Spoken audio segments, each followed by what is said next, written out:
بسم اللہ الرحمن الرحیم۔ السلام علیکم ناظرین، کتے کی تخلیق کیسے ہوئی؟ کتے کو نجس کیوں قرار دیا گیا؟ رسول اللہ صلی اللہ علیہ وسلم نے گھر میں کتا رکھنے سے کیوں منع فرمایا؟ جس گھر میں کتا ہو اس گھر میں فرشتے کیوں نہیں داخل ہوتے؟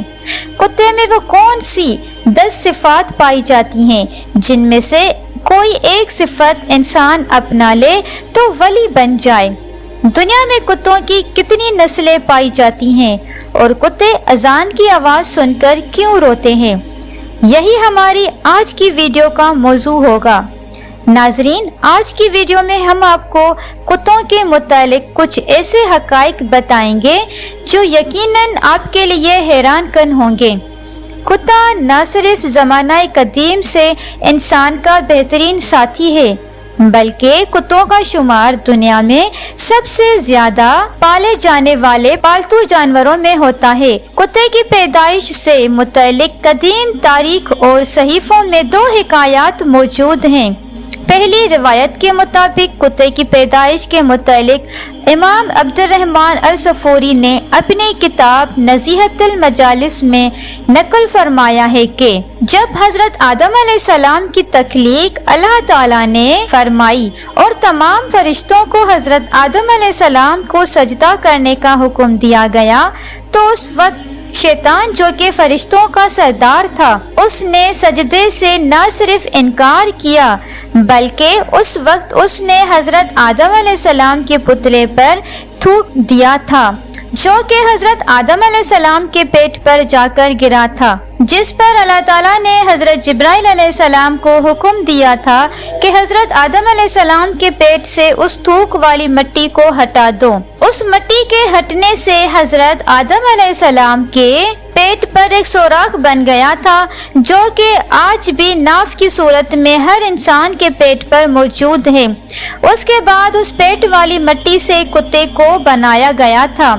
یہ واقعہ امام صفوری نے بلا کسی سنت کے ذکر کیا ہے اور قرآن یا حدیث میں اس کا ذکر موجود نہیں، لہٰذا اس کو معتبر نہیں کہا جا سکتا۔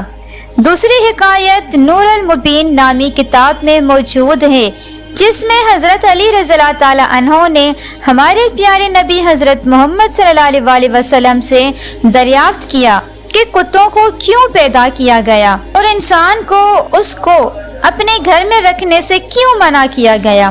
تو اس کے جواب میں نبی کریم صلی اللہ علیہ وسلم نے فرمایا تھا کہ جب حضرت آدم علیہ السلام اور بی بی حوا سلام اللہ علیہا کو اللہ تعالیٰ نے زمین پر بھیجا تھا تو وہ دونوں خوف سے ایک پرندے کی مانند کانپ رہے تھے۔ اس وقت شیطان دنیا کے دیگر درندوں کے پاس گیا تھا اور ان سے کہا کہ تم لوگ آ کر ان معصوم پرندوں جیسے کمزور لوگوں کو کھا لو۔ درندوں کو پکارتے ہوئے شیطان کے منہ سے کف جاری ہو گئی تھی۔ اس تھوک سے کتوں کو تخلیق کیا گیا۔ یہی کتے اس کے بعد انسانوں اور درندوں کے بیچ اللہ تبارک و تعالیٰ کے حکم سے آ گئے تھے اور انہوں نے انسانوں کو بچا لیا تھا۔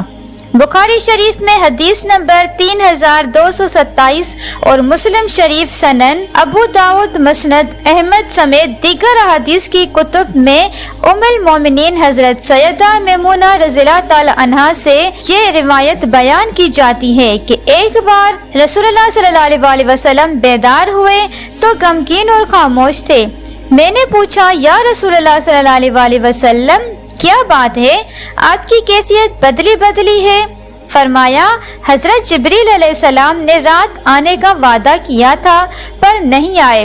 پورا دن اسی طرح گزرا، پھر آپ کو یاد آیا کہ ہمارے بچھونے کے نیچے کتے کا ایک پلہ ہے۔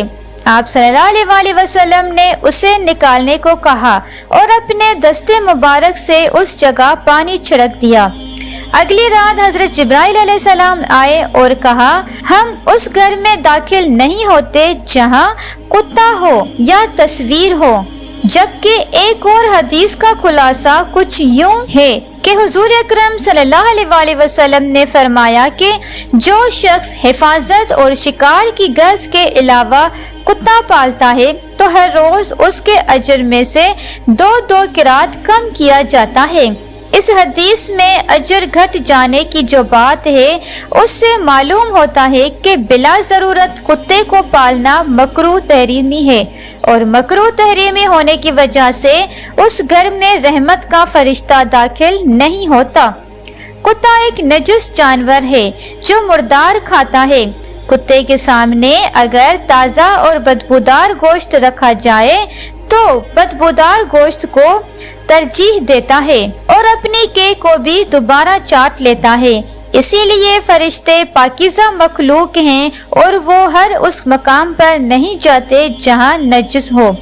ایک طرف تو کتے میں وفاداری کا منکا پایا جاتا ہے تو دوسری طرف یہ اپنی ہی نسل کا دشمن بھی ہوتا ہے۔ حدیث شریف کے مطابق کتے کے جھوٹے برتن کو 7 دفعہ دھونے اور 1 دفعہ مانجنے کا حکم دیا گیا ہے، حالانکہ نجس برتن تو 3 دفعہ دھونے سے شرعاً پاک ہو جاتا ہے۔ جدید سائنس بھی اسی بات کو مان چکی ہے کہ کتے کے لعاب میں انتہائی خطرناک جراثیم پائے جاتے ہیں جو انسانی صحت کے لیے انتہائی مضر ہوتے ہیں۔